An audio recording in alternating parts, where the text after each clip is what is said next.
This last week of August is Overdose Awareness Week, an international campaign to address a truly international crisis.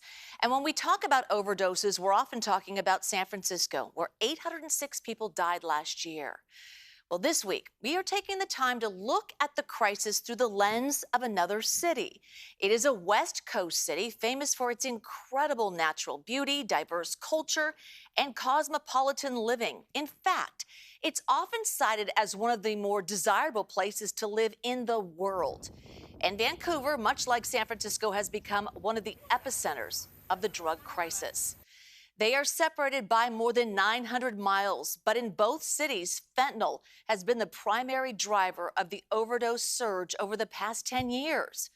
But Vancouver and British Columbia have responded differently, using approaches we often just hear about here in the United States. So what can we learn from their experience? Well, this week, we take a look in our special series, Overdose Crisis, Lessons from Vancouver. Our Wilson Walker traveled up north and brings us part one. But like I said, I've been here long, far too long. Nobody's alive from when I started my addiction. Not one person. Not one. 20 years Jeffrey Brocklesby has spent in the streets and alleys of Vancouver's downtown east side. Everyone he knew when he started here, all lost to the very same gamble. So there's crystal meth in there and fentanyl. Hopefully that's what it is. He admits that he's surprised that he's still alive, having been pulled into the crisis that will look very recognizable to San Franciscans. This is Main and Hastings, aka Pain and Wastings. It's ground zero for the poverty in the city. I've watched everything happen down here. I've watched the streets evolve. When it was heroin down here, it was very quiet. This is new stuff. This is new with the fentanyl. It's everywhere now. So fentanyl changed the street. Fentanyl changed the lifestyle. It's wiped out a whole f***ing generation. And we didn't even have a choice, you know? We were doing heroin, then slowly but surely we started tasting something different about it. People dropping left and right. Oh, now there's a crisis. Everybody's dying. Fentanyl took hold in Vancouver around 2014, and overdose numbers more than doubled in 2 years as the downtown east side became an emergency room. So this is our, hey guys, these guys are out here just in case there's an overdose in the area. Immediately we'd grab our Narcan, we grab our oxygen tank, and we're gone. It's the community helping each other and itself. Sarah Blythe is executive director of the Van City Overdose Prevention Society, but back in 2016, she was managing a street market on Hastings. Since we were outside, we were, more and more people would run to us with an overdose. So basically, we just set up exactly this, a tent, table, and chair, and said, this is a health emergency. I don't care what any level of government says. At the time, Vancouver did have one official safe injection site, and Blythe effectively forced them to open more by opening her own. We're doing the Good Samaritan Act by saving people. We're not going to allow people, no one's going to sit there and watch people die. And so in 2016, the government of BC issued an emergency ministerial order telling health authorities that we could operate overdose prevention sites despite them being illegal in Canada.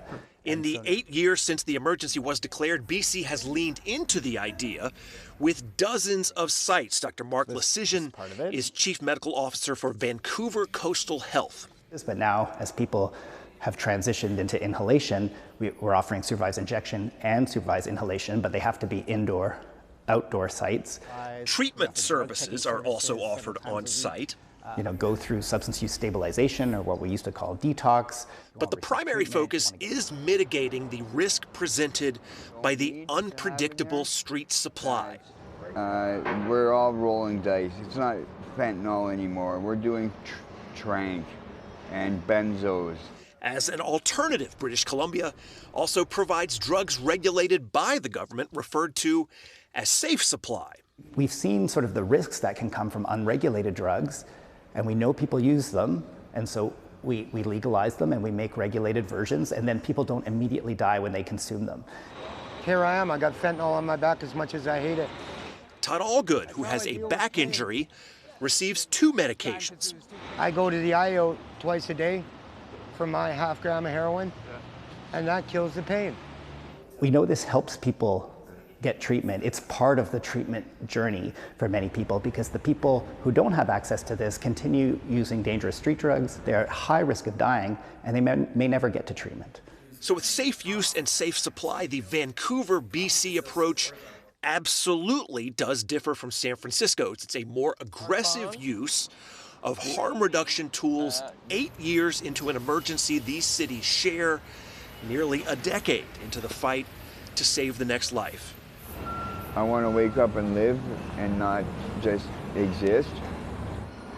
I'd like to find some kind of peace. The human toll in suffering and lives, something both cities know all too well. Now, the next question, of course, how is this working in Vancouver? How are they measuring the success of these programs? And then another question, the people of Vancouver and British Columbia, do they feel like these strategies are working? I mean, we all want the same thing, that's to stop this absolute nightmare of a public health emergency that we have. It's just how we get there. Sometimes we're in conflict. Some familiar conflicts in this shared emergency. We'll have more on the BC strategy, how some say it is dramatically reducing overdose deaths, and why there has also been a significant public and political pushback against some of these policies, including an experiment with outright decriminalization. That's coming up in the next chapter of our look at Vancouver and what San Francisco can possibly learn from their experience, 2 sister cities, in this opioid crisis. Wilson Walker reporting, and Wilson will bring us all of that tomorrow night at 7 o'clock in part 2 of our series, Overdose Crisis, Lessons from Vancouver. And if you or anyone you know is struggling with addiction, you can call 1-800-622-HELP. That is the Substance Abuse and Mental Health Services Administration's national helpline.